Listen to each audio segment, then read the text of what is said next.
Praise the Lord. Minsan pa po malakas na papuri, palakpak sa ating Panginoon ngayong araw na ito. Praise the Lord. Good morning, good afternoon, good evening po sa bawat isa. Pwede po ba batiin natin naman na nakaka-bless na good morning yung mga katabi po natin, at least 2 o 3 tao. Praise the Lord. Amen. Praise God. So magandang araw po sa bawat isa. Naniniwala po ako na kung saan inihanda na ng Panginoon ang ating mga puso't isipan ngayong araw na ito para sa pag-receive ng kanyang banal at makapangyarihang salita, whether this is your first time or every day or every Sunday, tayo nandirito na sa ating gawain.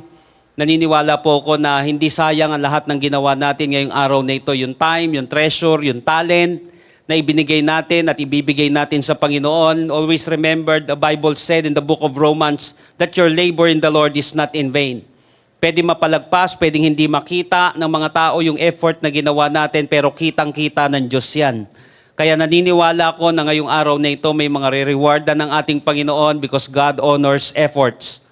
Ino-honor ng Panginoon ang pananampalataya at effort, at si Lord kumikilos sa ganyang mga klaseng mga bagay na ginagawa natin para sa Kanya. Walang nasasayang na ibinigay natin ng buong puso sa ating Panginoon. So sit back and relax. At tayo po ngayon ay dadako sa ating pong third installment dito sa ating bagong series na Seasons of Life.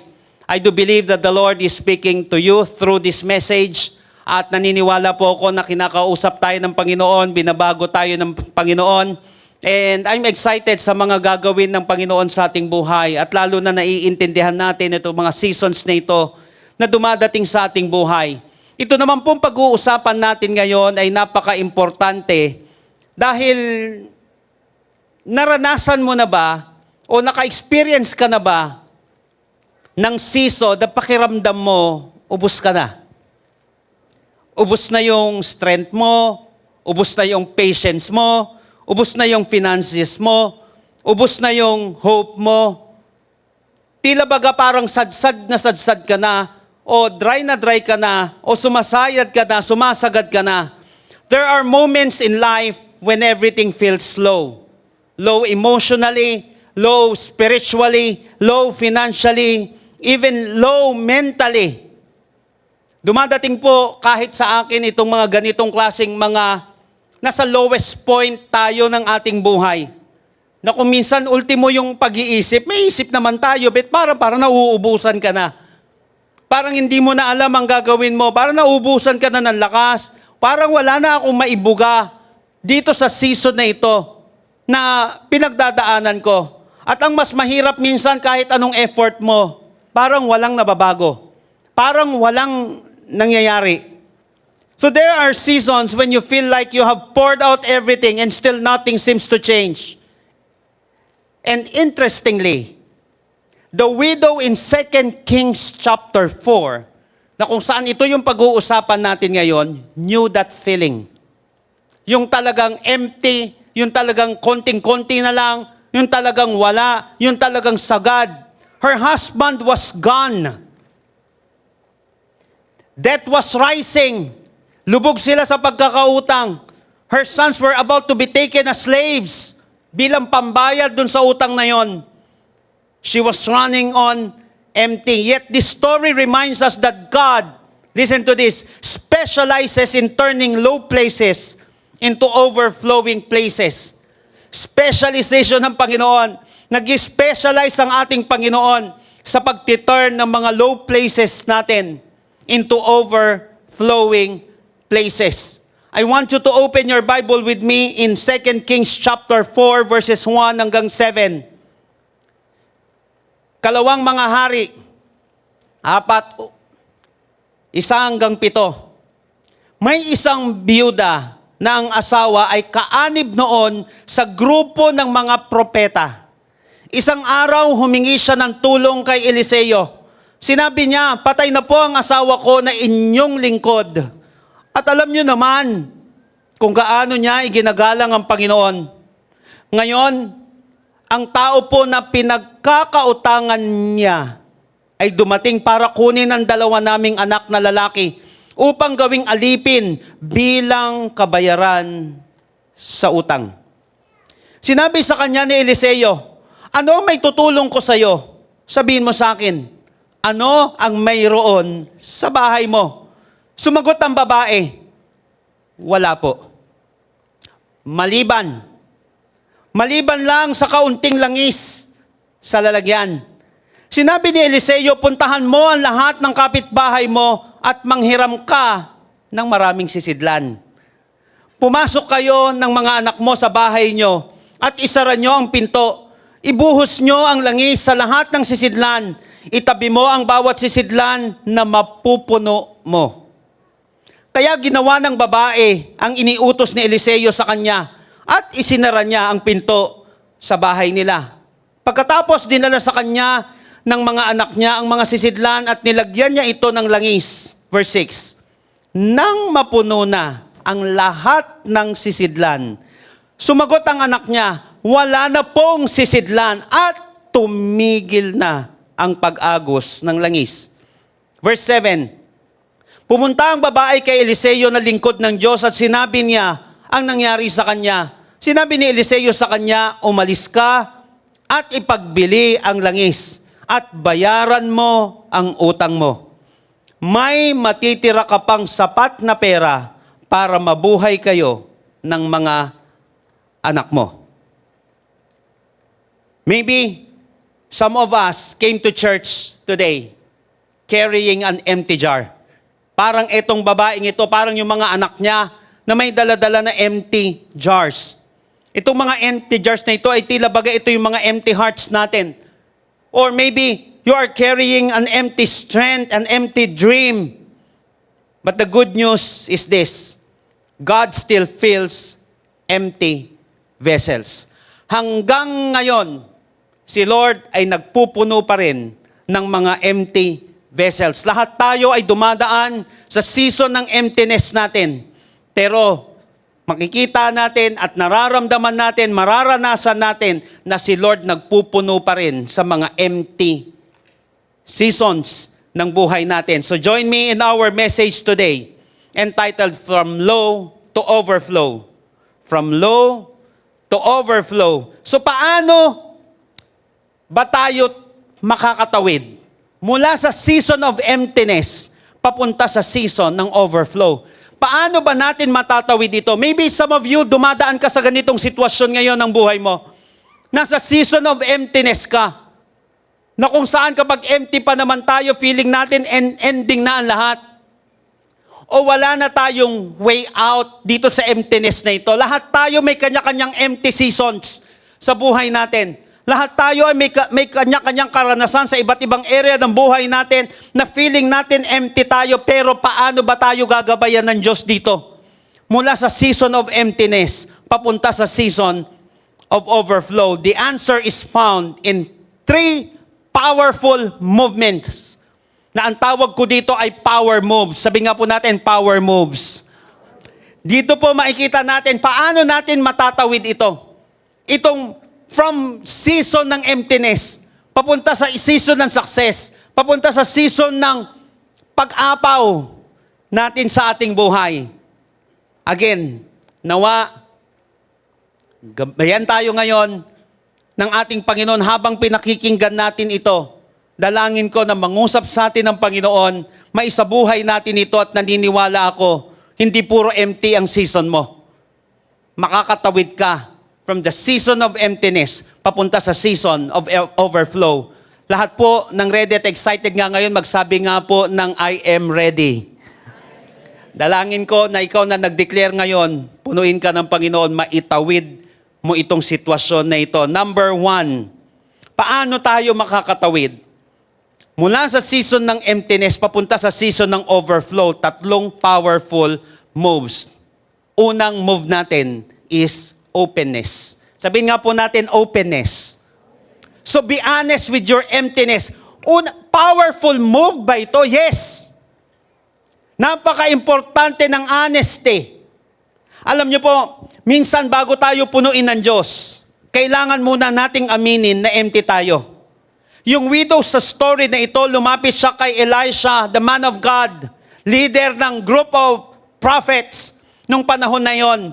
Lumapit yung asawa ng propetang yon dahil ubos na siya. Patay na yung kanyang asawa na disipulo ni Elisha.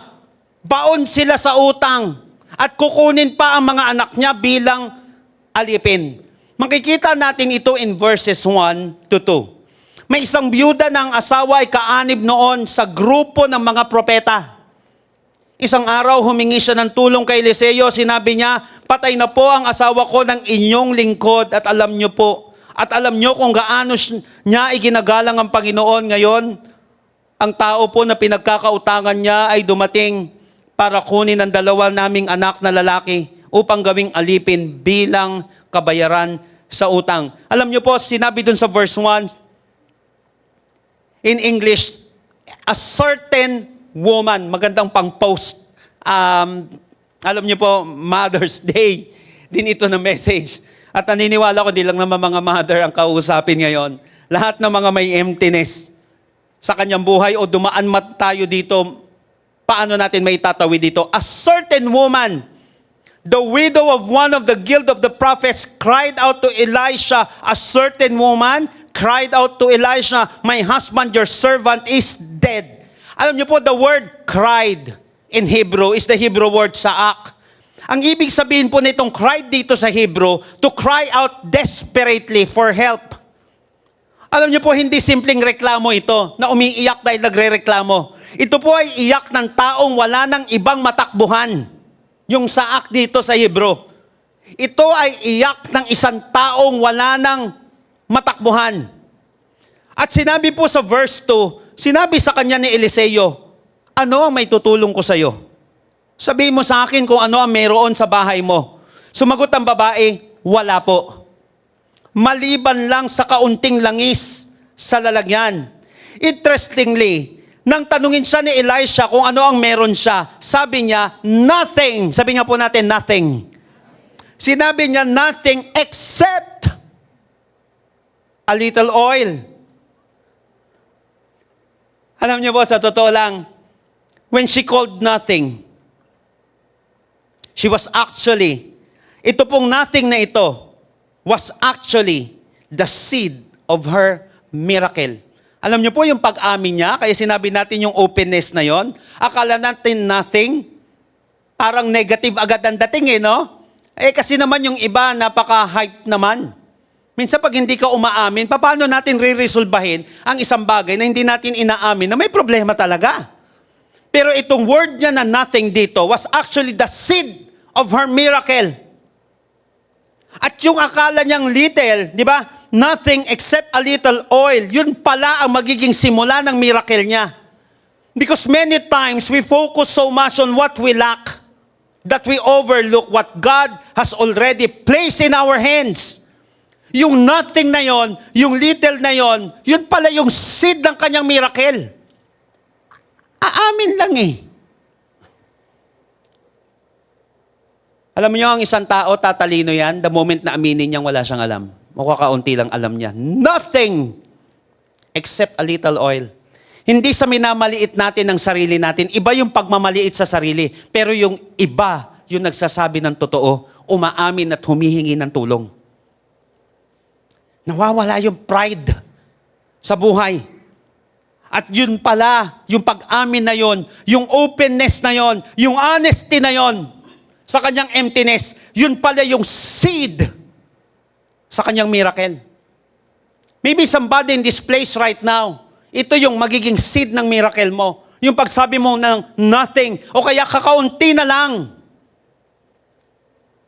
Alam niyo po, God often starts His miracle sa place ng honesty.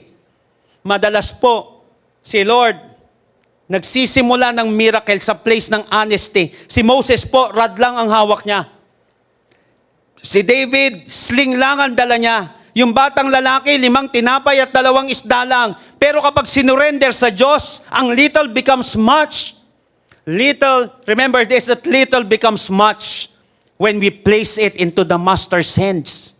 Yung mga maliliit na bagay na yan, na inamin natin at binigay natin sa kamay ng ating Panginoon, little becomes much when we place it into the Master's hands. Yung mga sinasabi natin na mababa, maliit na kalagayan ng buhay natin, maliit na pondo natin, maliit na lakas natin, maliit na angkan natin, na lakas natin, na estado ng ating buhay, little becomes much when we place it into the master's hands. Hindi kung ano ang inilagay mo, kundi kung sino ang pinaglagyan mo. Kaya kapag pinaglagyan mo, yung kamay ng Panginoong Hesus, yung buhay na mahina, inilagay mo kay Jesus. Yung budget na konti na lang, inilagay mo sa kamay ni Jesus. Yung buhay na napaka-weak, inilagay mo sa kamay ni Jesus. Nagmimiracle dyan ng ating Panginoon. Hindi kung ano nilagay mo, kundi sino ang pinaglagyan mo. Doon nagmimiracle ang ating Panginoon. Come on, praise the Lord! Take note, brokenness is often the doorway to blessing. Brokenness is often the doorway to blessing. Kapag broken na isang tao, why? Because brokenness leads to openness. Once broken na isang tao, nagbubukas siya eh. A woman came, he cried out. Maraming panahon sa buhay ko na parang empty na. Talagang empty na. Talagang wala na, hindi ko alam ang gagawin ko. Ang gagawa ko na lang, lumapit sa Diyos. Humingi ng tulong. Pumunta sa mga tao na pinagkakatiwalaan ko, men and women of God. Talagang brokenness talaga. Pero yun pala yung doorway ng blessing. Kasi maglilid siya sa openness eh. Tandaan, hindi mapupuno ng Diyos ang pusong nagpapanggap na full na. Hindi mapupuno ng Diyos ang mga taong nagpapanggap na full na. So stop pretending na okay ka lang kung hindi naman talaga. Dalhin mo sa Diyos ang pagod mo, ang fears mo, silent battles mo, unanswered prayers mo. Remember, your honesty is not weakness. Meekness is not weakness. It is the beginning of healing. So paano tayo makakatawid mula sa season ng emptiness, mula sa season ng overflow? Unang power move ay openness. Be honest. Be honest in your emptiness. Alam niyo po, both mahirap, mayaman, napansin ko lang, sakto lang, nag-uumpisa ang pride, nag-uumpisa ang pagbagsak because of pride. Yung iba bagsak na, lalo pang bumabagsak eh. Yung walang-wala ka na, ang yabang-yabang pa. Nakakita na kayo ng ganun tao. Yung nagmamarunong, pero wala talaga. Halatang halata talaga. Kaya minsan, bakit kayo bumabagsak ang tao? Sinabi na yun ang salita ng Panginoon in the book of Proverbs. Kapag nauna ang pride, sinabi doon, pride goes before destruction. Kapag nauna ang pride, doon na bumabagsak ang isang tao. Why? Kasi naluto na eh. Hindi, mamaya darating po yan. Mawawala na eh. Alam niyo po, sa totoo lang, minsan iniisip ng isang tao, bakit kaya hindi makaahon-ahon?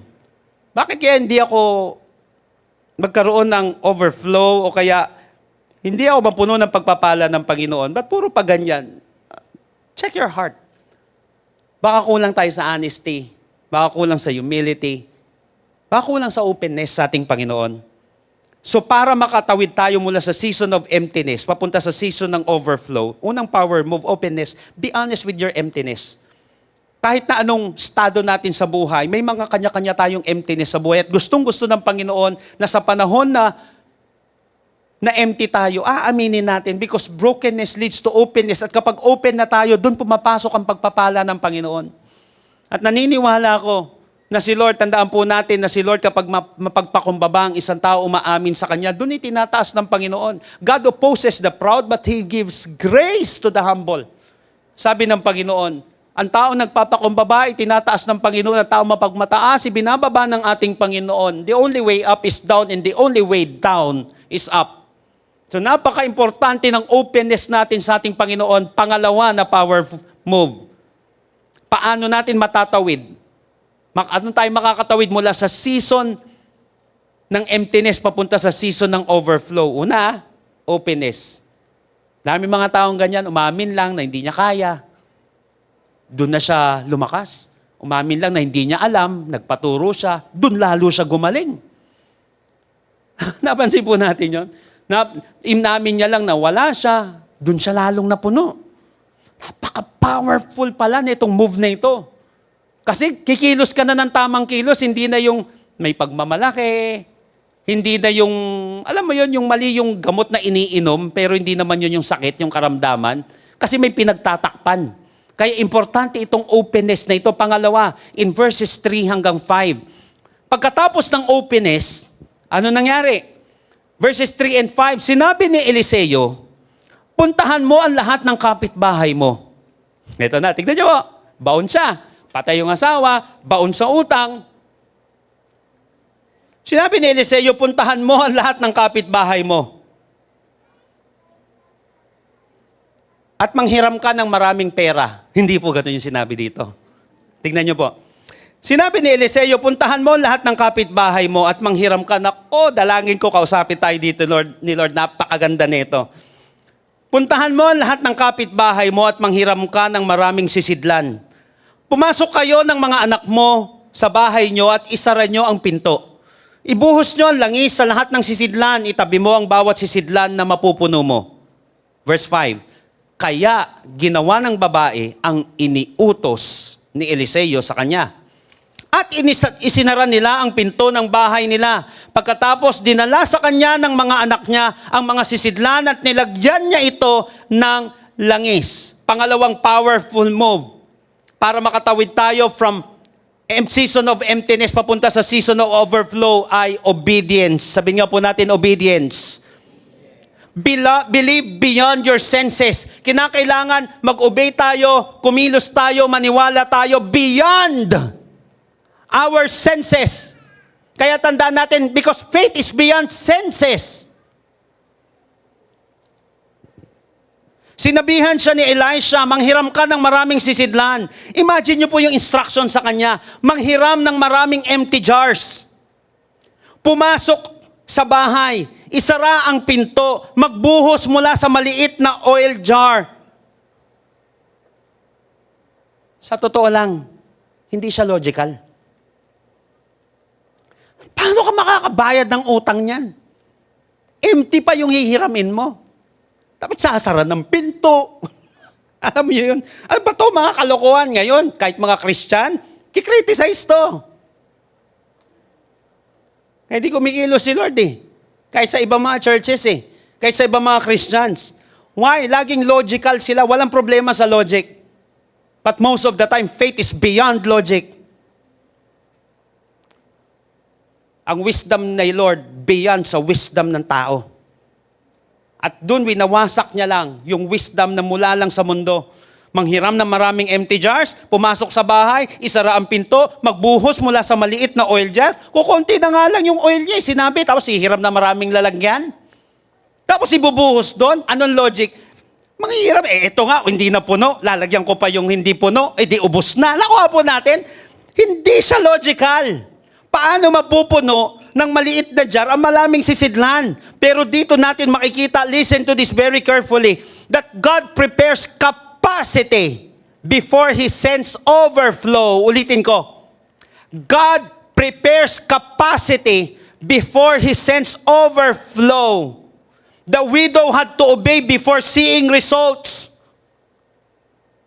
Alam niyo po, in a Hebrew sense, obedience means hearing with the intent to act. Pag nabasa po natin yung word the hearing, para po sa kanila, ang ibig sabihin ng hearing, may intention na kumilos. Yun ang ibig sabihin ng totoong nakikinig.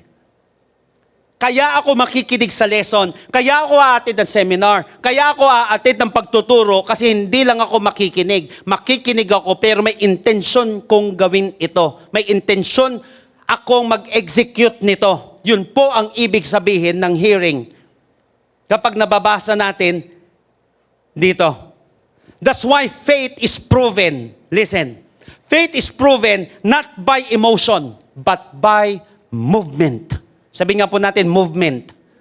Ang faith ay proven, hindi siya sa emotion, but by movement. Walang problema sa pag-iyak, walang problema sa pagluha, walang problema sa ginagawa natin ng mga, alam nyo po yon, mga emotional acts natin. Pero ang tunay na pananampalataya, hindi siya napoprove lamang sa emosyon ng tao, but by movement. After mong umiyak, anong nangyari?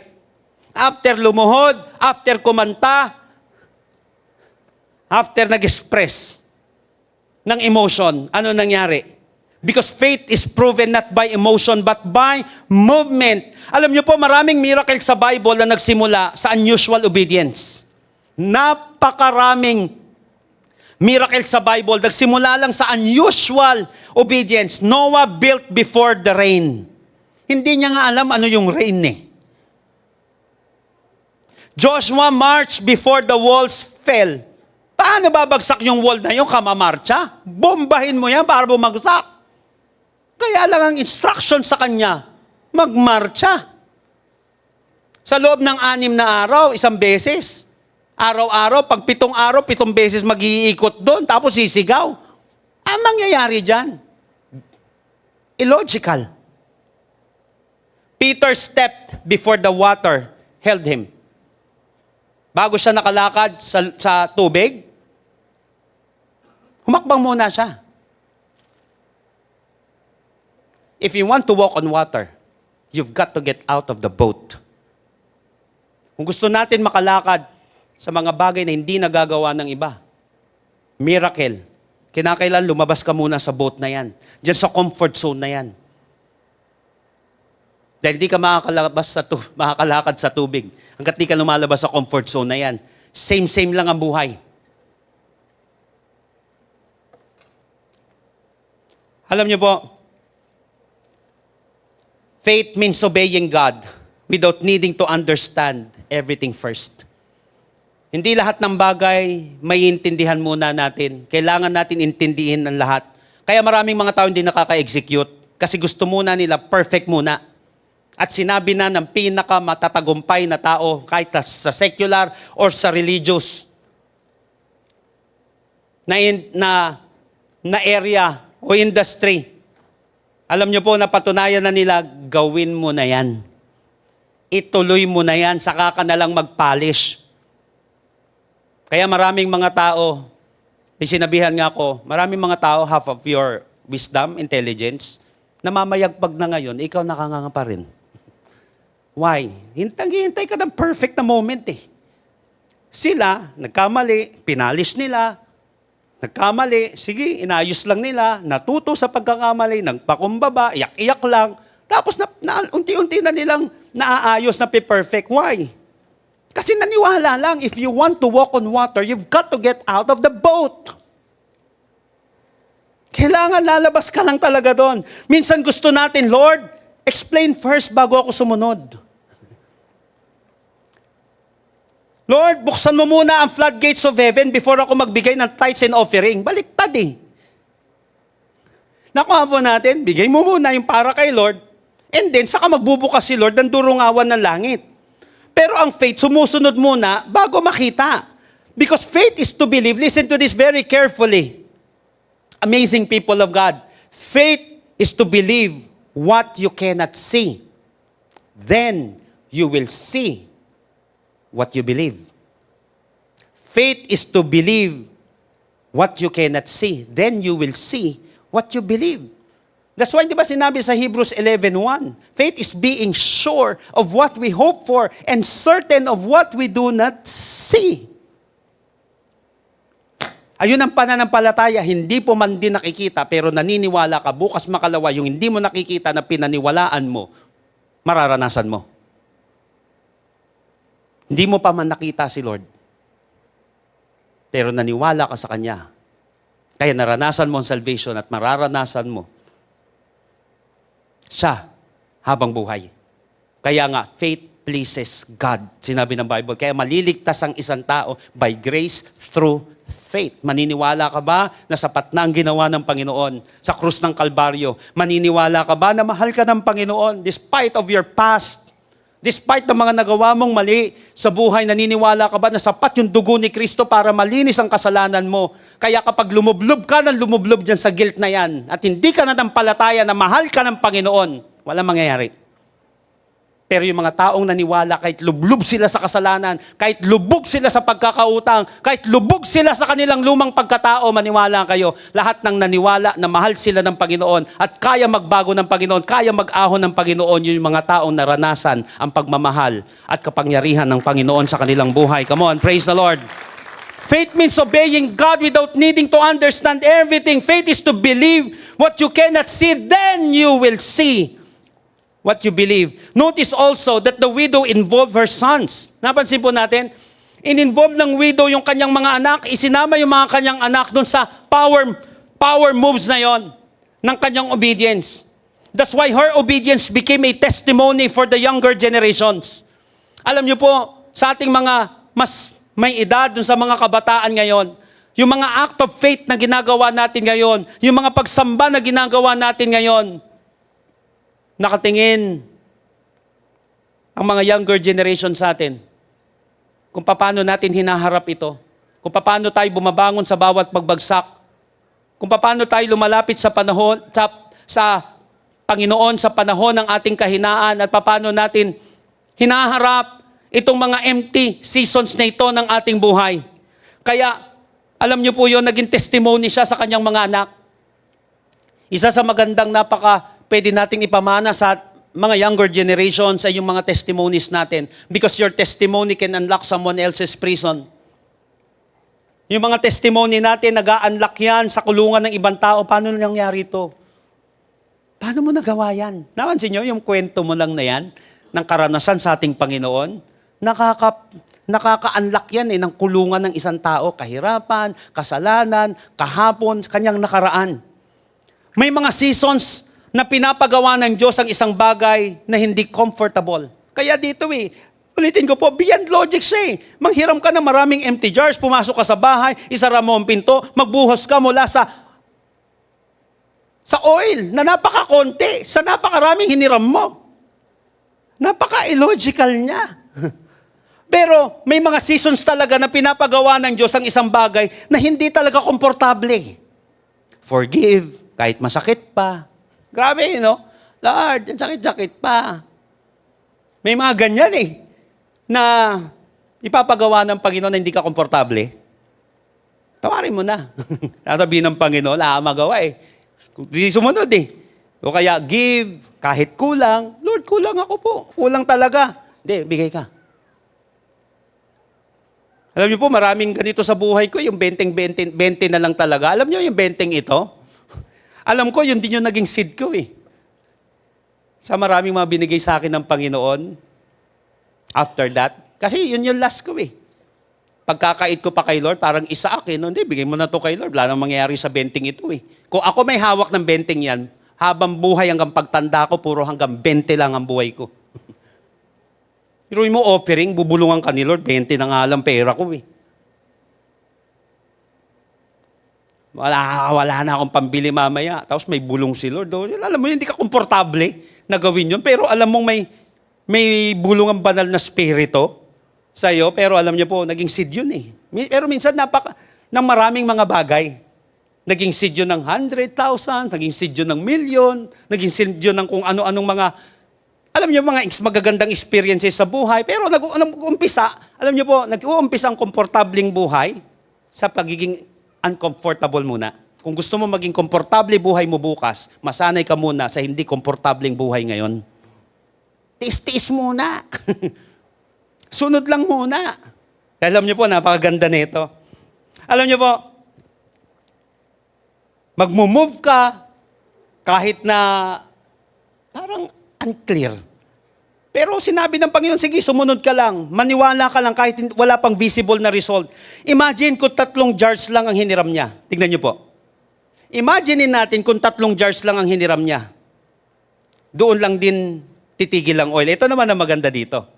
Di nag-move siya ngayon. Sabi niya, manghiram ka sa mga kapitbahay mo ng maraming mga empty jars. Imagine lang natin kung 1, 2, 3 lang na empty jars ang hiniram niya. Doon lang din titigil ang oil. Sinabi ni Eliseo sa verse 3, puntahan mo ang lahat ng kapitbahay mo at manghiram ka ng maraming sisidlan. Naku, makinig po maigi dito. Puntahan mo ang lahat ng kapitbahay mo at manghiram ka ng pera sa kanilang lahat. Mangutang ka sa lahat ng kapitbahay mo. Yung ba sinabi? Hindi. Dako. Listen to this very carefully. Manghiram ka ng maraming sisidlan. Listen, amazing people of God, kapag lubog ka, all you have to do is to enlarge your capacity. Kapag lubog tayo, ang gagawin natin, enlarge our capacity. Huwag ka lalong maghukay na maglulubog sa'yo habang buhay. Ang gagawin mo, you have to enlarge your capacity. Alam niyo po ba na minsan ang kakayahan natin or our capacity affects what we receive. Kasi kung ano lang yung capacity natin, ano lang yung kayang lalagyan, hanggang doon lang siya. Nakaka-apekto siya ng malaki kung ano yung marireceive natin. So kapag lubog tayo, enlarge your capacity. Huwag kung ano-ano ang gagawin, capacity to learn. Kaya nga, ano ba matututunan ko dito? Huwag agad yung, ano ba mapapangutang ko dito? Ano ba magagawa ko dito? Although hindi masama mangutang tignan niyo po, may epekto siyang di maganda pero may tinatawag naman na good debt. Of course, tignan niyo po yung nangutang yung propeta, asawa niya. Therefore, hindi lahat ng baon sa utang masamang tao. Hindi ko naman sinabing masanay ka. Kasi baka kuhain lahat sa buhay mo, magkamali ka ng execution. Nakuha po natin siya. Pero kapag lubog ang isang tao, i-enlarge mo yung capacity mo. May training, puntan mo. May magme-mentor sa'yo, paturo ka. Nakuha po natin, saan siya pumunta? Sa man of God. Doon siya pumunta. Pagpunta niya kay Elijah, inutusan siya ni Elijah. Ang kagandahan, sumunod to, may mga tao. Paglapit, nakinig lang pero hindi sumunod. Lulubog ka talaga dyan. Kaya lang minsan, parang illogical. Kasi nga naranasan mo naman na sa mundo to eh. Kaya lang minsan may sasabihin ng Panginoon sa'yo na illogical para sa'yo. Pero, doon nagmumula ang miracle mo sa buhay. Kasi faith is beyond logic. Faith is beyond senses. So we must walk by faith and not by sight. Kapag lubog ka, enlarge your capacity. Wala nga akong pera eh. Why? Tandaan po natin kung ang ginawa niya, pera lang ng pera ang kinuha niya, lalo siyang lulubog doon para siya naghukay na naghukay. Nang hukay na kung saan lulubog siya. Pero yung capacity yun, mawala man yung pera niya, meron ulit siyang kakayanan, paano siya magkakaroon nun? Ang problema ng isang taong lubog, naghuhukay siya na lalo niyang ikababaon. Enlarge your capacity. Paano mag-business, paano mag-handle ng pera, paano mag-communicate ng tama, paano mag-troubleshoot kapag may problema, enlarge your capacity. Maybe this is the Lord's message for all of us today. Minsan, wala ka naman, uncontrollable yung mga tao sa paligid natin eh. Hindi natin makokontrol kung ano yung sasabihin nila, may iisipin nila sa atin, nakuha natin, pero kapag may capacity ka, paano i-handle yun, paano i-manage yun, kakayanin mo siya eh. Minsan kaya may mga bagay na hindi mabago sa buhay natin kasi gusto muna ni Lord tayo magbago. Gusto niya tayo yung mag-grow. Kapag lubog tayo, enlarge your capacity. Maybe this is the Lord's message for you today. Enlarge your capacity to manage your resources. Enlarge your capacity para mag-manage ng business mo na yan. Enlarge your capacity kasi kung pera lang ng pera, mauubos ulit yan. Maiinis na sa'yo lahat ng tao. Minsan maiinis na tayo sa sarili natin. Pero maubos man ang pera. Sabi ng Book of Proverbs, may pakpak yan, bigla-biglang nawawala. Nakuha natin siya. I have known a lot of multimillionaires, balik sila sa zero, sa bank account nila eh. Pero in-enlarge nila yung capacity nila. Alam nila kung anong gagawin nila. Nagtanong ulit, nagpakumbaba ulit, eto na, makakabalik ka eh. Kasi na-enlarge yung capacity. So minsan, ang kakayahan natin or ang capacity natin affects what we receive. So bring God bigger faith. Ang ginawa nila, nagdala sila ng maraming sisidlan. Yung capacity, yung lalagyan. Nakuha po natin siya. Yung lalagyan para ng kung saan, hindi siya nasasayang. Alam natin mag-handle. Maraming mga tao nagpipray na maraming pera, pero hindi marami yung capacity niya para mag-handle nito. Ang capacity niya, mag-handle lang ng 10,000. Pag lumagpas na ng 10,000, hindi niya na kaya. Nagpipray na maging milyonaryo, pang 100,000 lang yung capacity niya mag-handle. Nasasayang lahat. May mga leaders, nagpipray, may mga pastors, Lord, bigyan niyo po kami pa, Panginoon, na maraming maaalagaan na tupa. Nagpipray ng 1,000, yung capacity niya, pang 50 lang. Nakuha natin siya. So napaka-importante ng capacity. So bring God bigger faith, bigger expectation, bigger surrender. Kasi ang ibibigay lang ng Diyos sa atin, kung ano yung kapasidad natin. Nakuha po natin siya, pero napaka-importante dito, Yung pagsunod. Ang ginawa niya, sumunod siya sa Panginoon. So paano tayo makakatawid mula sa season ng emptiness papunta sa season ng overflow? Pangalawang powerful move, obedience. Believe beyond your senses. Kahit na mukhang, teka lang, ano to, konti na nga lang yung oil, hihiram pa ako maraming lalagyan. Yun nga ang gusto ni Lord. I-enlarge mo yung lalagyan mo, siya bahala sa ilalagay. Enlarge mo yung unawa mo, siya yung bahalang maglagay dyan. Enlarge mo yung capacity mo, siya bahalang maglagay dyan. Hindi mo man kayang lagyan, pero enlarge mo yung capacity mo, si Lord ang maglalagay. Kaya nga sa first fruits, di ba, yung barn principle na tinatawag, pag nag-first fruits ka, huwag ka lang bigay ng bigay, dapat may barn ka. Because a lot of Christians, masyadong naging, alam mo yung mga masyadong mahilig sa hype. Tama, inuutos siya ng Panginoon, pero maglagay ka ng lalagyan mo. After you give, maglagay ka ng barn mo, para saan yan? Attend ka ng training, magtayo ka ng ganitong business, kausapin mo itong taong ito, i-close mo yung deal na ito. Napaka-importante ng obedience. Sabi nga po natin, obedience. Sumunod ka lang sa Panginoon. Si Lord ang bahala sa ilalagay. I-ready mo yung lalagyan. Ready mo yung puso mo, yung buhay mo. Pangatlo, and definitely not the least. Tignan niyo po ito in verses 6 hanggang 7. Pangatlong power move. Kung paano natin matatawid yung season ng emptiness papunta sa season ng overflow. Pangatlo is overflow. Sabi nga po natin, overflow. Be blessed with boundless blessings. Be blessed with boundless blessings. Alam niyo po, God did not merely meet her need. In-exceed ng Panginoon yung need na yun. Sabi sa verse 6, nang mapuno na ang lahat ng sisidlan. So hindi lang na-meet ng Diyos ang need niya.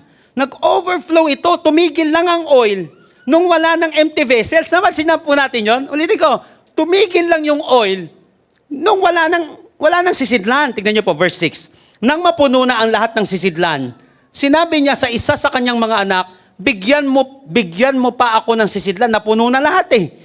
Anak, bigyan mo pa ako ng isang sisidlan. Sumagot ang anak niya. Ano yung sagot? Tignan niyo po ito. Wala na pong sisidlan at tumigil na ang pag-agos ng langis.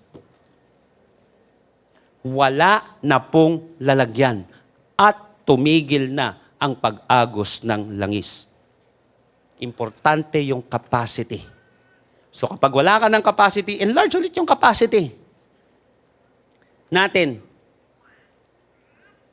Madalas nga po sinasabi ng teacher ko dati sa church growth, ni Dr. Gary McIntosh, sabi niyang ganon, what got you here won't get you there. Hindi lahat na nagdala sa'yo dito, magdadala pa sa'yo dyan bukas. So kinakailangan, you have to enlarge your capacity.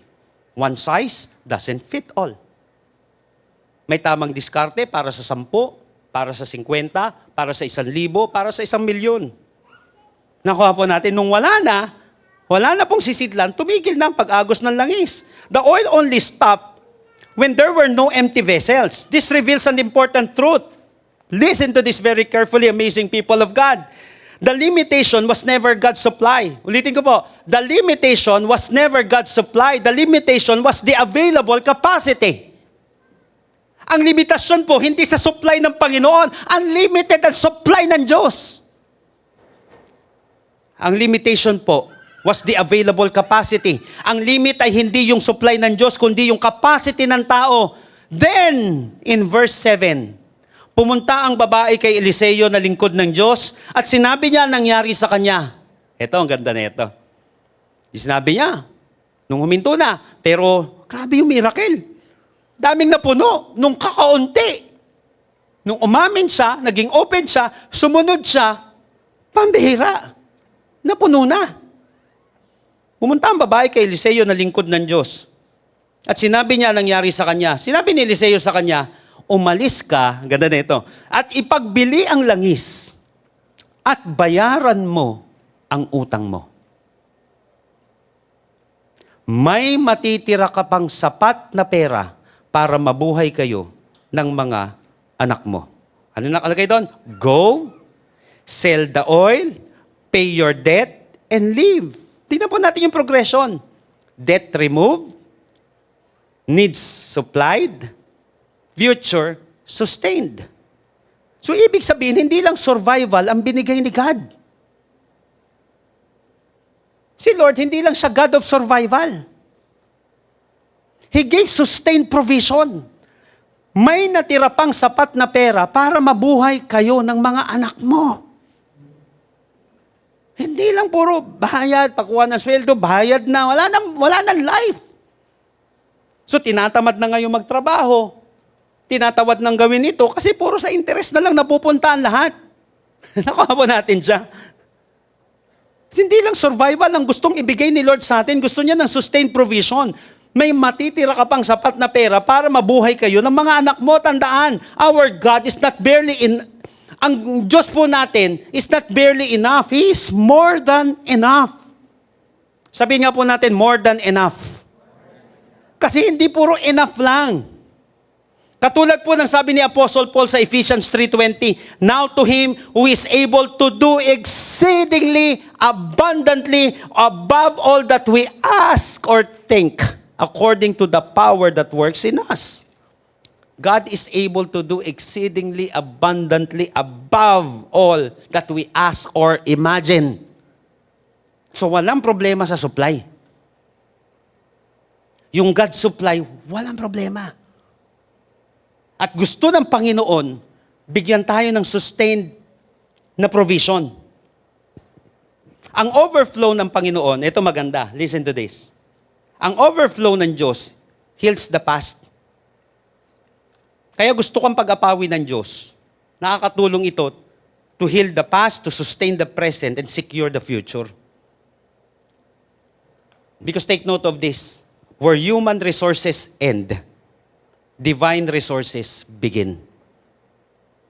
Where human resources end, divine resources begin. Kung saan nagtatapos ang human resources, doon nagsisimula ang divine resources ng Diyos. Kung kailan ubos na ang human resources natin, doon naman nagsisimula ang divine resources. Kaya huwag mong i-underestimate ang kayang gawin ng Diyos sa surrendered emptiness mo. Huwag mong maliitin yun. Huwag mong i-underestimate. Tandaan, your current low season is not your final destination. Yung current na low season natin, hindi yan ang final destination mo. God can restore what was lost. God can provide what is lacking. God can multiply what seems insufficient. But yung overflow ng Panginoon, manggagaling yan when we open our hearts honestly. When we obey God faithfully and when we trust Him completely. Makinig po ditong maigi. Amazing people of God. God can still fill empty vessels. Hanggang ngayon, nag-fill pa rin si Lord ng mga empty vessels natin sa ating buhay. So what seems empty in your life may be the starting point of God's overflow.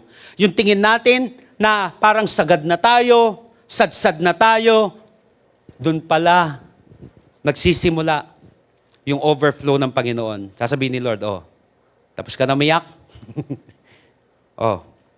Ramdam mo na ba yan yung nangyayari sa'yo? Lapit ka na ba sa akin? Aamin ka?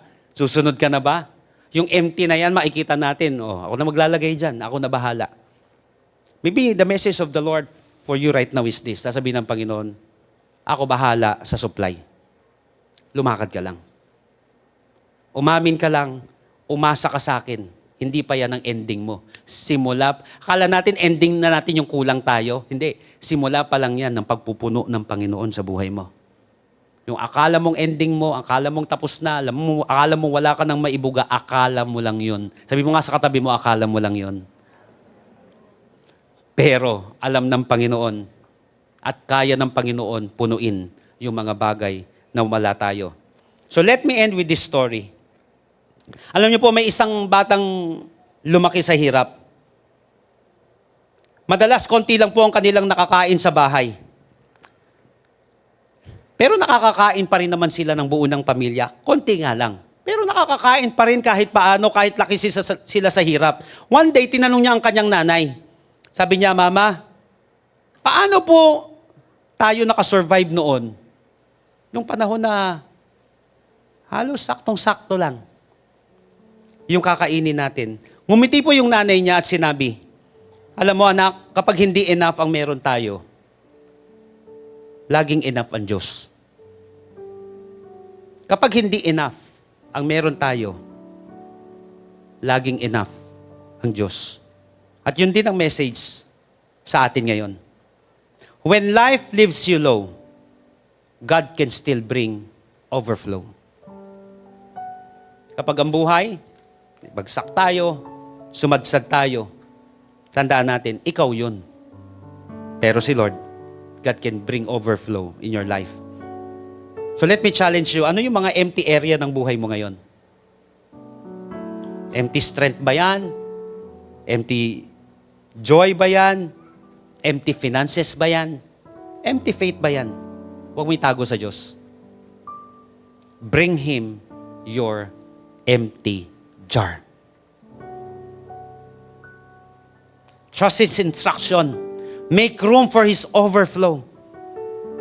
Enlarge your capacity to believe. Enlarge your capacity to trust Him. Paano? Pakinig ng salita ng Panginoon. Because faith comes by hearing and hearing the Word of God.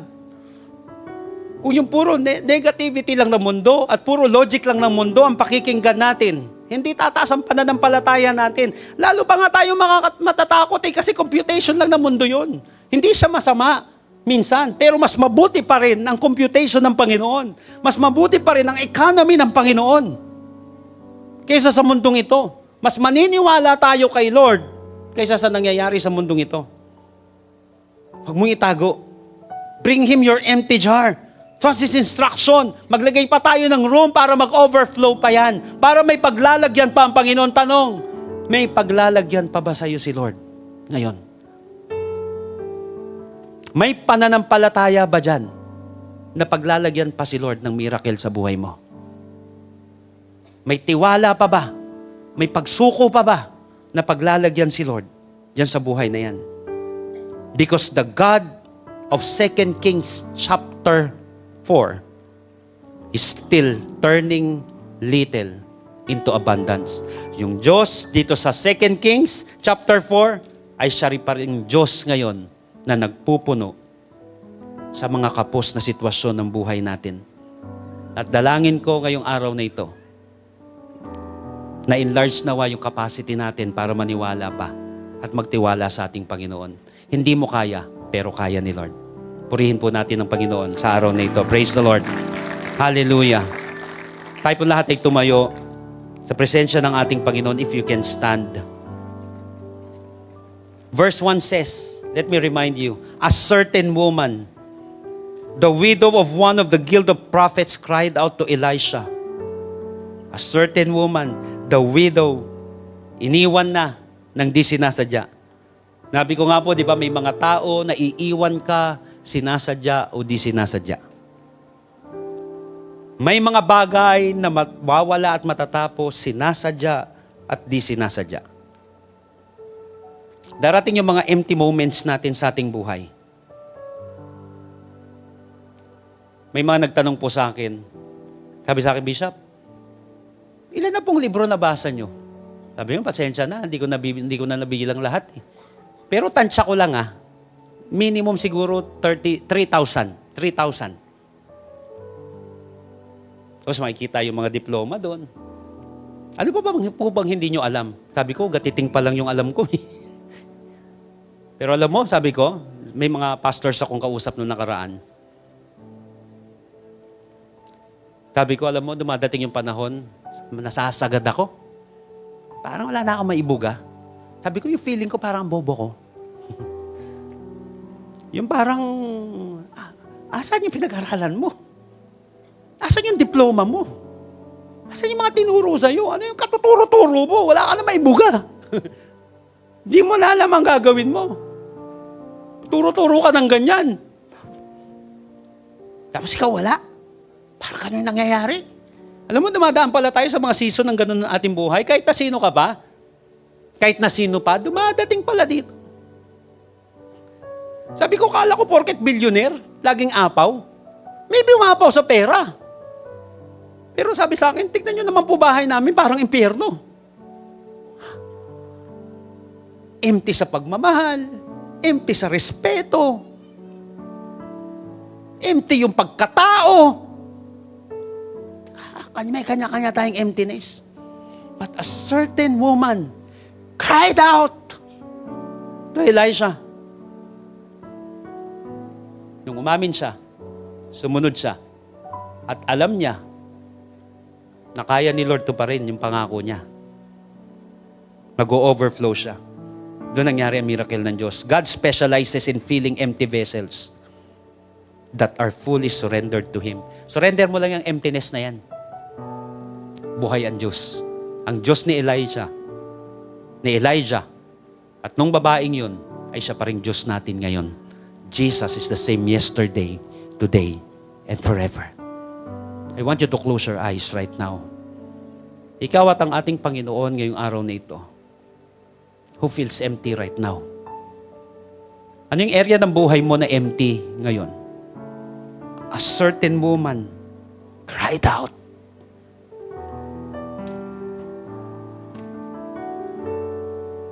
Be honest ngayong oras na ito. Ikaw lang sa si Lord, huwag mo munang pakialaman yung katabi mo. Baka ito na yung panahon na kailangan mo maging open kay Lord. Because yung openness natin, yan ang bumubukas sa mga pagpapala. Nagbubukas sa opportunity. Sa buhay natin. Nagtatanggal ng pride. Kalit. Open your hearts to the Lord right now.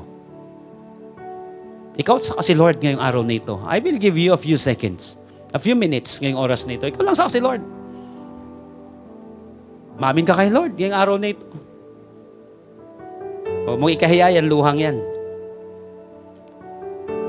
Baka yung luhang yan, yung seed. Nagsusunod na miracle mo. Huwag mong ikahiya yung labing yan na umaamin sa Panginoon. Ikaw sa kasi Lord ngayong oras na ito. And for all of you right now, na feeling mo, maybe this is your first time na dumalo ka sa gawaing ito, na ano ba itong narinig kong ito? Parang uncomfortable ka sa mga narinig mo kanina, dyan na magiging komportable yung buhay mo. Pero harapin mo muna yan. Let God fill your empty heart right now. Maybe this is your first time, at kanina ka pa kinakausap ng Panginoon, first time mong na-invite dito, o walang nag-invite sa'yo dito, pero alam mo si Lord na nagdala sa'yo dito sa lugar na ito. God wants to touch your heart right now. Gusto ng Panginoon siya magpuno sa'yo. Hindi yung mga bagay na dating nagpuno sa'yo na nagwasak sa'yo. Si Lord ang gustong pumuno ng buhay mo ngayon. Hahayaan mo ba na si Lord ang umupo sa sentro ng puso mo ngayon? If you want to give your life to Jesus today, and if you want God to save you, to rescue you from your emptiness mula sa pagkalubog na buhay na yan, ngayong oras na ito, let me challenge you. Give your life to the Lord. He will come and save you.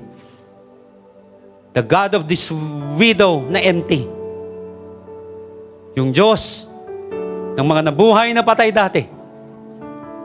Lubog na binuhay ng Panginoon, iniahon ng Panginoon, ay siya pa rin Diyos natin ngayon na kaya magligtas. If you want to give your life to the Lord, kung kanina pa nangungusap si Lord sa iyo, itong oras, mag-obey ka kay Lord. Once you hear the voice of the Lord, do not harden your heart. And His miracle will flow in your life. His grace will flow right now. Lift up your hands. Bibilang ako ng 3, tataas mo na mabilis ang kamay mo. Then mananalangin tayo mabilis lang pero mula sa iyong puso. Believe me, God will save you.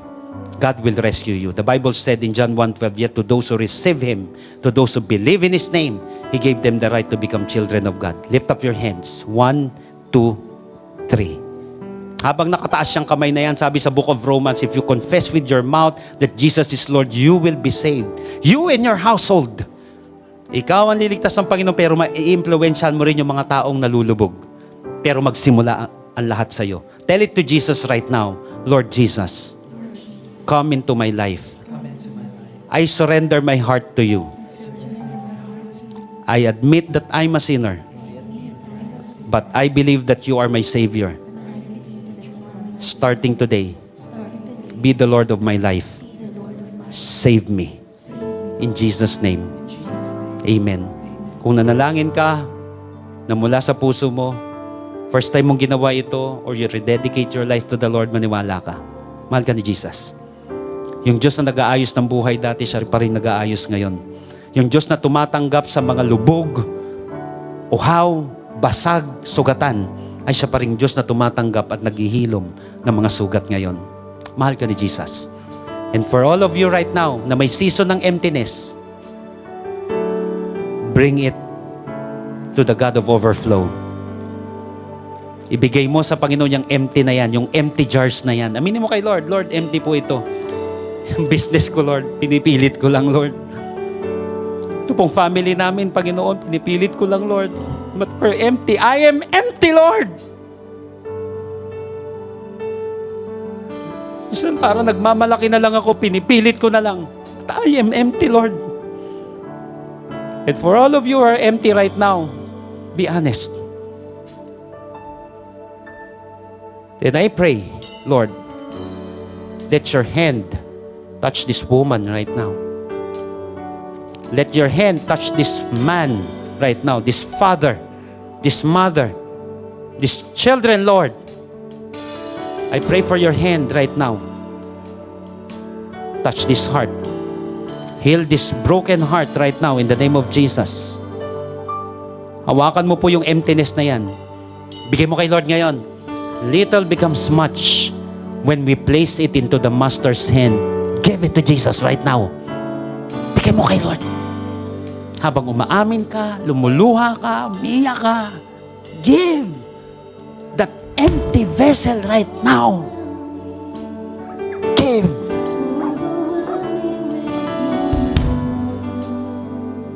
Give that empty vessel.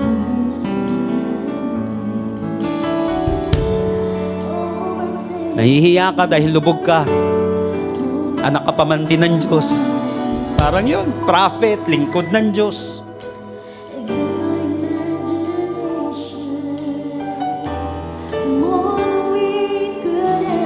Let the grace of the Lord heal that disgrace right now.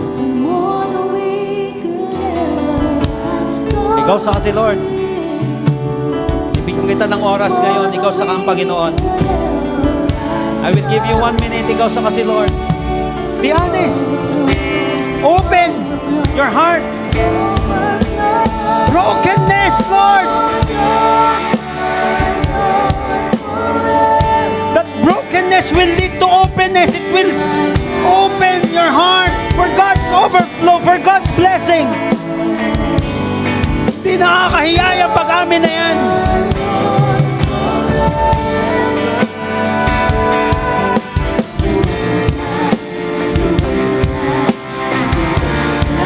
Lord, let your seeds of miracle flow in this place, oh God. Mula sa pag-amin, mula sa honesty, Lord. Mula sa honest na puso. Mula sa umaamin na bibig ngayong araw nito. Help your people, God. Help your sons and daughters, Lord. Let miracle flow in this place. Healing flow.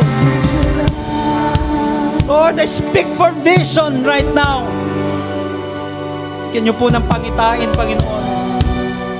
Maybe sa mata ng tao, illogical, Lord, na magsimula siya ulit, na magmahal siya ulit, Panginoon, na magpatawad siya ulit.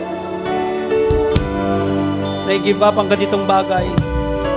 Maybe may mga something na illogical o kaya uncomfortable na pinapagawa sa iyo ang Panginoon. Let God speak to you and empower you today. Lord, ibangon mo po lahat na nanghihina ngayong araw na ito, na lumalapit, Panginoon, na may pag-amin. Fill this person, Lord. Fill them once again, God. In the name of Jesus. Let your peace, which transcends all understanding, flow, envelop this place right now, Lord. The miracle of the Lord is flowing in this place. Lift up your voice. Open your mouth. Enlarge your capacity to believe again.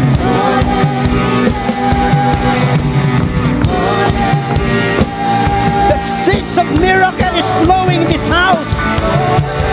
May pinapagaling si Lord, may pinapalakas ang Panginoon. May binibigay na instruction si Lord sa'yo. The Lord is filling you right now. Fill these empty vessels, Lord. Fill these empty vessels, God. Overflow, Lord.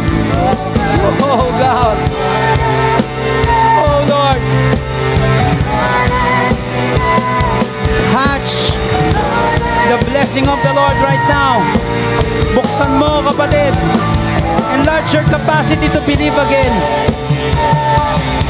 Enlarge your capacity to believe and to receive this miracle in your life. Oh, Lord. Hatch. Oh, Lord. Oh, our El Shaddai. We believe that you are our Almighty God. You are our provider, our healer, our life, Lord.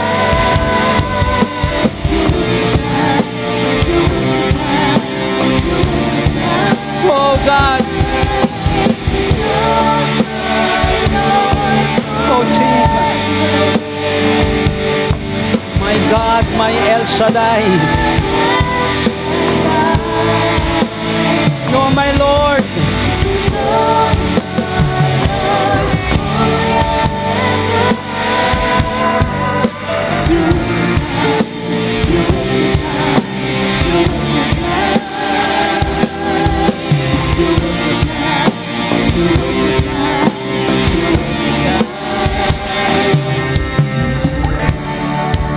Jesus is the same yesterday, today, and forever. Yung Diyos na nagpuno sa iyo dati nung empty ka, ay siya rin pa rin Diyos na kaya magpuno sa iyo sa panahon ng season of emptiness mo. Lord, I declare that everyone na dumaan sa season ng emptiness ay makakatawid, Panginoon, sa season ng abundance, sa season ng healing, ng strength, ng peace, sa season ng success, sa season ng overflow, in the name of Jesus. Pwede po bang itaas natin ang ating mga kamay ngayon and let me pray for you sa uling pagkakataon. Father, in the name of Jesus, I pray for these hands right now. Yung same hands, Lord, na nakaranas ng emptiness, ay siya ring hands, Lord, na makakatanggap ng abundance in the name of Jesus. Maraming hahawakan ng mga kamay na ito, ipapanalangin, Panginoon, na mapagpapala mo dahil hawak-hawak mo ang kanyang kamay. Hawak-hawak mo ang kanyang buhay.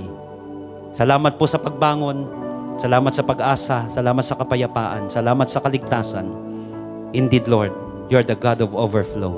Salamat po. Sa iyo lamang ang pinakamataas naming pasasalamat, pagsamba at pagdakila. Ito po ang panalangin sa pangalan ni Jesus. Lahat po yung magsabi ng Amen and Amen. Lahat po na pinagpala ni Jesus ngayon, malakas po na papuri sa Kanya. Praise the Lord. Amen. Isa po pong malakas sa palakpakan para kay Lord. Sino pong pinagpala ng mensahe niya ngayong umagang ito, magsabi ng malakas na Amen. Napakaganda po nung ating message and I believe tayong lahat dito hindi lang nakarelate kundi nag-move si Lord doon sa message niya ngayong umagang ito. And right now, tayo po ay dadako sa another way of worship. In fact, isa to sa mga way kanina na nabanggit ni Bishop, yung overflow na pagpapala. At napakaganda niya kasi naririnig ko kanina, even sa mga emptiness natin, ay kaya ni Lord na expand yung capacity natin. Depende kung sino ang umahawak nito. In fact, hindi na nga daw mahalaga kung sino or ano yung ating inilagay. Ang mahalaga na lang kung sino ang humahawak. And right now, I believe na kung meron mang pinaka-the best na hawak ng meron tayo, yung unang-unang may-ari nito. Psalms 24 verse 1, sabi dito, "The earth and everything on it belong to the Lord, and the world and all its people belong to Him." So dito po, hindi naman, bakit kaya pa ito sinabi ng Biblia? Dahil ba si Lord gusto niyang ipamukha sa atin na siya talaga ang nagmamay-ari ng lahat? Well, in fact, hindi naman po. Dahil si Lord naman, kahit magbigay tayo o hindi, wala namang nawawala sa Kanya. Hindi rin nababawasan yung pagka-Diyos niya. Kaya lang po, iba kasi yung power ng isang taong in-acknowledge yung unang-unang may ownership ng meron siya.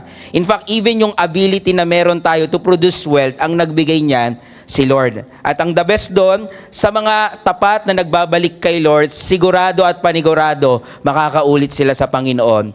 And right now, sino na pong handa dito na magkaroon ng overflow na pagpapala pa kay Lord? Magsabi nga uli ng malakas na Amen.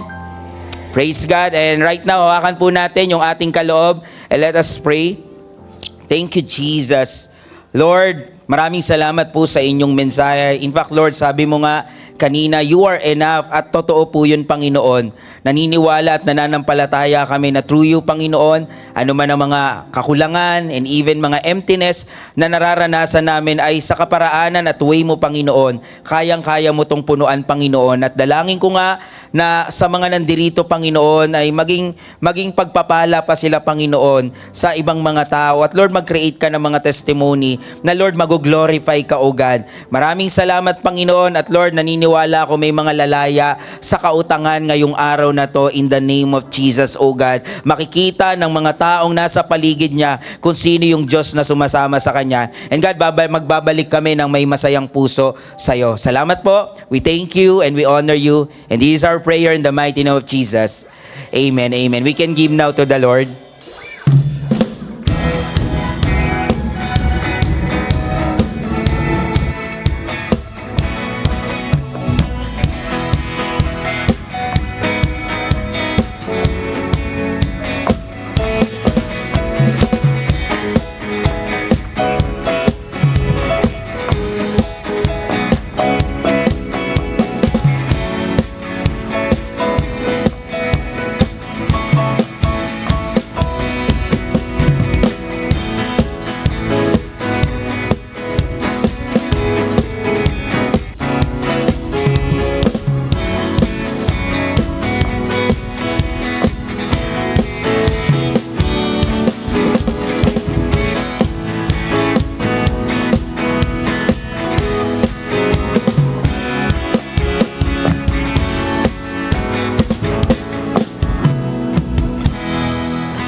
Amen. Sa lahat po ng masaya at alam niya, binless siya ng Panginoon, pwede po bang pumalakpak po sa oras na ito?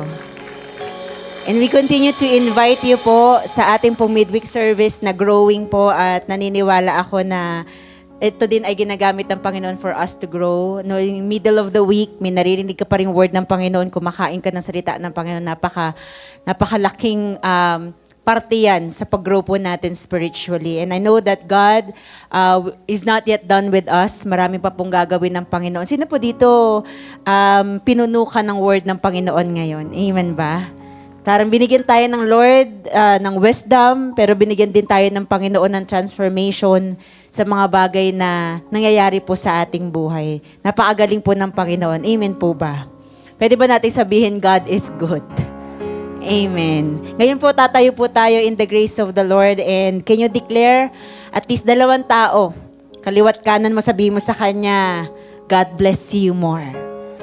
Yan. And as you declare that, naniniwala ako na yung declaration na yan ay makapangyarihan. Kasi galing yan sa taong kinausap din ng Panginoon. And as we leave this place, sana ikaw yung isa sa pinakamasarap kausap, kasi kinausap mo ang Panginoon sa oras po na ito. Amen. If you can, we can once again close our eyes and pasalamatan po natin ng Panginoon sa oras na ito. Pwede ba natin ibigay yung papurit pagsamba sa Kanya dahil sa salita na iyong na-receive ngayong araw na to, sa presence niya na hindi niya pinagdamot, sa mga bagay na tinanggap mo sa Kanya, ni-receive mo kahit alam mo parang wala pa, pero inactivate mo lang yung faith mo na, Lord, mangyayari to. Kasi binigay mo to, Panginoon, sa akin. Thank you, Father God. Lord, nagpapasalamat kami sa mga bagay na tinanggap po namin ngayon at sa mga bagay po na tatanggapin pa namin dahil sa iyo at galing sa iyo. Kasi alam po namin, Lord, mabuti kang Diyos. Mapagmahal kang Ama. Salamat din, Panginoon, dahil you are a promise keeper. Once you said it, it will be done. According to your will, according to your timeline.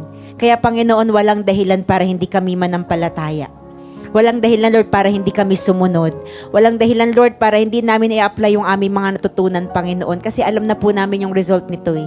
Pagpapala, kagandahan ng aming pamumuhay, growth sa aming pong spiritual life. Lord, walang talo, Panginoon, kapag sumunod po kami, Panginoon, sa iyo. Salamat po, Panginoon. Because we are always on the winning side when we have you, Jesus. And Lord, as we leave this place, dalangin ko po ang pag-iingat mo po, Lord, sa bawat isa. I pray, Father God, that you continue, Lord, to bless your people, God, at make them a blessing, God, to other people as well. Kasi alam po namin, you bless us today, Panginoon, para maging channel po kami ng blessing, Lord, sa marami pa po. Maikwento ka namin, malaman nila, Panginoon, na may Diyos na kaya magbago ng buhay, may Diyos na kaya magbago ng aming sitwasyon, may Diyos na kayang magpala sa amin, O God. Salamat po, Panginoon. Dalangin ko, samahan ng pabor mo ang iyong mga anak for the whole week, God.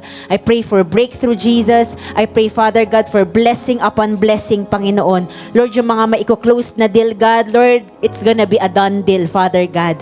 Itataas niya ang pangalan mo, Panginoon. Lord, sa mga nag-ask for opportunity, Lord, this week, Panginoon, ililid mo siya dun sa opportunity, Panginoon, na ibinibigay mo po, Panginoon, sa kanya, O God. Lord, this week will be a week of praising you, God. This week, Lord, will be a week of thanksgiving to you, Father God, kasi mararanasan namin muli ang iyong kabutihan sa aming pong buhay. We thank you, Father God. And once again, if you may, you can raise your hand and receive this benediction from the book of Numbers. And when you say, I receive, I want you to believe, activate your faith right now, increase that capacity na i-receive mo tong bagay na ito, itong blessing na ito. Marami pang gagawin ng Panginoon. So if you're ready right now, amazing people of God, may the Lord bless you and take care of you. I receive. May the Lord be kind and gracious to you. I receive. And may the Lord look on you with favor and give you peace. I receive. Father, we receive all these things in the mighty name of Jesus. And everybody will say aloud, Amen and Amen. God bless everyone and see you po next Sunday. You are good.